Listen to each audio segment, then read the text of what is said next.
आवाज कमी करा. तुम्ही थोडं क्रॉस आहात. ओके. देशी वृक्ष लागवडीसाठी कायमच तुम्ही एक मोहीम चालवत आहे. धाराशिवमध्ये 10 लाख वृक्ष एकाच दिवशी लावणार आहे, तेही देशी आहेत सगळे. काय भावना आहे? मी बघतोय काम खूप चांगलं चाललंय, एफर्ट्स खूप चांगले ते घेतलेत. पण आता 10 वर्ष आम्ही काम करतोय. मला खूप चॅलेंजिंग वाटतंय किंवा सरकारच्या योजना आपण नेहमी 5 वर्षांनी बघायला गेलो तर ते परत बघता येत नाही, त्याचा काही पुरावा करता येत नाही. तर हे पुढच्या 5 वर्षांनी बघू आपण कसं होतं आहे. कारण आम्ही ह्याला मान्य, म्हणजे मी वैयक्तिक आम्ही याच्या मागे नाही. कारण झाडाला एक स्पेस लागते, किमान आम्ही 15 फुटाच्या वरती आत लावत नाही. आता मियावाकी नावाचं फॅड आपल्या देशात आलं आहे आणि गव्हर्नमेंटने ते स्वीकारले. पण हे किती सक्सेसफुल बघूया. काही ठिकाणी सक्सेस झाल्याची पण काही उदाहरणं आहेत. पण आपल्या देशाला याची किती गरज आहे हा जरा, कारण आपल्या देशात खूप जागा आहे. पण ज्या पद्धतीचे एफर्ट्स बघतोय मी इथं, तर हे असं चॅलेंजिंग वाटतं की कारण त्यात पण भांडणं होणारच ना त्यांची, त्या झाडांची, मुळांची, त्यांच्या सावलींची. त्यामुळे फिटेस्ट असेल तो जगेल, बाकीचे काय करतील ते अजून बघण्याचं. कारण ह्या इतक्या टफ टेरेनमध्ये प्रयत्न करणं हा चांगला भाग आहे, कौतुक आहे. फक्त आता आपण बघतो की मी काय ते लिरिसिडिया सुद्धा आपल्या सरकारची भूमिका होती ना, त्यामुळे आपल्या इतक्या वर्षानंतर आपल्याला कळतं त्याचं काय झालं. तो परत उलटा प्रवास करा, बोलू नका.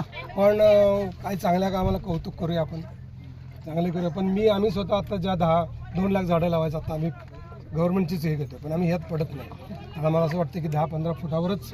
कारण आमच्याबरोबर जे सायंटिस्ट तज्ज्ञ लोक आहेत त्यांचं म्हणणं आहे की शक्यतो ह्याला सेकंडरी महत्त्व द्यावं. पण आता सरकार आपण आहे, आपलंच सरकार आहे आणि त्यांनी ही भूमिका घेतली तर आपण त्यांचा अभ्यास करूया आणि पुढे अजून 5 वर्षांनी बोलूया. गणवन संकल्पना जी आहे ती थोडक्यात आपल्या म्हणण्यानुसार किंवा आपण जे अभ्यास केला त्याच्यानुसार ती परिपूर्ण नाही आहे असं थोडक्यात आपल्याला. हां, म्हणजे कसं ती झाडांची मुळं नंतर वाढणार कुठं. ती आता मोठी झाल्यानंतर वड, पिंपळ असे 50 इथं लावले तर त्यांचा वाढव्य पसारा होतो ना, तो पसारा जाणार कुठं. जर 1 एकरमध्ये 15,000, आम्ही 1 एकरमध्ये 400 झाडं लावा म्हणतो. इकडे जर 15 आणि 30, 1 एकरमध्ये किती लावतो आपण? 1 एकरमध्ये ऑलमोस्ट हेक्टरी 30,000. हेक्टरी हेक्टर म्हणजे कितीच असतं? 100. हां, 2.5 एकरमध्ये 30,000 झाडं. तर ते पण जीव आहेत, त्यांच्या जीवाचं कसं होणार आहे अजून. म्हणजे माझा तेवढा अभ्यास नाही की ह्या घनवन आम्ही कुठं प्रयत्न केला नाही तसा. बघूया आता, मला हेच बघायचं. आपणच आहात इथं, पुढल्या वर्षी मी ह्या झाडांच्या वाढदिवसाला नक्की येईन. आपण बघू इथं आहे ना. हा, बऱ्याच ठिकाणी मी आता गिलर सिडीचा तो उल्लेख केला, ग्लिसरिडिया. हां, की आता काढायला लागलं. परत पुन्हा तुम्हाला अशी भीती वाटते की ही जी पद्धत आहे ती कुठंतरी अडचणीची ठरू शकेल? नंतर त्याचा अनुभव घेऊ आपण बघू. पण आमच्या मते माहिती करायचं समजा पानसरे की आमच्याकडे तज्ज्ञ लोक काय आहे त्यांचं हे म्हणणं की ह्याला सेकंडरी महत्त्व द्यावं. आपल्याकडे जागाच कमी आहे आणि सगळ्या प्रजाती लावायची. ठीक आहे, आपल्याकडे खूप जागा आहे आणि एका घरात 4 माणसं राहतात, तिथे जर 40 राहायला लागले तर त्या लोकांचे हाल होणारच ना जरा. जर ते 4 माणसांची सोय असली, अरविंद जगताप आलेले आहेत, तर असं ह्या पण आता काय की हा अनुभव घ्यायचा आहे. आपण ट्रायल करून बघतोय आणि मला वाटतं इतर ठिकाणी घेतलेला म्हणजे बीडचा अनुभव मला वाईट आहे, सक्सेस नाही झाला. आता ह्यांच्याबद्दल खूप कलेक्टरांच्याबद्दल त्यांच्याबद्दल ऐकतोय की त्यांनी खरोखर खूप चांगलं काम केलं आणि मी बघतोय पण चांगलं आहे. एफर्ट्स खूप चांगले आहेत. आपण बघूया प्रत्यक्षात.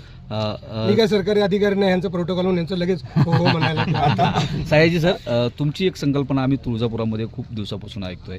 ती संकल्पना आपण प्रसादाच्या ठिकाणी झाड द्यावं अशी मागणी केलेली आहे प्रशासनाकडे. काय कधी प्रशासनानं त्याला सकारात्मक कसा प्रतिसाद दिला आहे, त्याच्यानंतर आपलं काही बोलणं झालं आहे का? आणि मुख्यमंत्र्यांना मी हे 10 वर्षापूर्वी सांगितलं होतं आणि त्यांना आवडली पण होतं. पण ते दरवेळेस सांगायचे की त्यांना बोला आणि ते तसं काय झालं नाही. पण यावेळेला तिकडून पण हो म्हणाले आणि कीर्तनी साहेबांशी आज बोललो. आज आम्ही मीटिंग करणार आहोत मंदिर ट्रस्टींबरोबर. मला ते ट्रस्टी तेच आहेत ना, तुम्ही प्रमुख असतात, तर त्यांच्याबरोबर महाराष्ट्रात पहिल्यांदा वृक्षप्रसाद योजना सुरू करणार आहोत. तुळजाभवानी आद्यदैवत मानलं जातं. तिथं 30 दिवस 30 प्रकारची झाडं जातील. एका दिवशी 500 अभिषेक झाले तर 500 झाडं जातील आणि ती 500 झाडं एक पुजारी तेवढ्यासाठी असेल, म्हणजे 4 पुजारी असतील कदाचित, 5 माणसं कामाला असतील आणि 1 फुटाचं झाड असेल, रोप असेल आणि ते 30 प्रकारची झाडं जेव्हा जातील ती 90 प्रकारापर्यंत जातील. पण ही योजना जर सुरू झाली तर असे 10 मेवाक्यांना भारी पडेल अशी ती म्हणजे योजना म्हणजे भक्तांना झाड दिलं जाणार आहे की काय काय जे अभिषेक, जे लोक अभिषेक करतात त्यांना अभिषेक करताना जी पूजा करतात त्यात पुजारी सांगतो ना की ह्या देवीचं महत्त्व याचं, त्याबरोबर एका झाडाचं महत्त्व सांगणार. की समजा आज द्वितीय आहे, आज तृतीय आहे, आज एकादशी आहे, पौर्णिमा आहे, अमावस्या आहे, त्याला प्रत्येक वेळेला एक वेगळं झाड आणि त्यात तुमची प्रगती कशी होणार, त्यात देवाचा प्रसाद काय असणार, तुमच्या स्वभावात कसा बदल होणार आणि झाड हे तुम्हाला कसं जगवणार, तुमच्या 7 पिढ्यांना कसं जगवणार असं त्याच्या मनावर सांगितलं. प्रसाद टाकून देणार नाही, हा प्रसाद खाऊन संपवायचा नाही, हा प्रसाद वाढवायचा आहे. तर अशा प्रकारचा हा वृक्षप्रसाद योजना सुरू होणार आहे. तर आता देशामध्ये आंदोलन सुरू आहे जेएनजीची. वृक्ष लागवड ही सुद्धा एक दीर्घकाळासाठी आहे.